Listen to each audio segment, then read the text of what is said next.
You ask Tiger to solve. This deals with linear equations with one unknown. The final result is x equals 48. Let's solve it step by step. Simplify the expression. Break up the fraction. Find the greatest common factor of the numerator and denominator. Factor out and cancel the greatest common factor.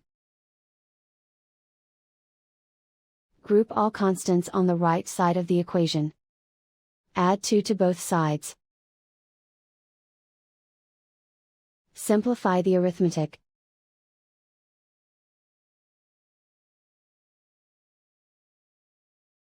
Isolate the x.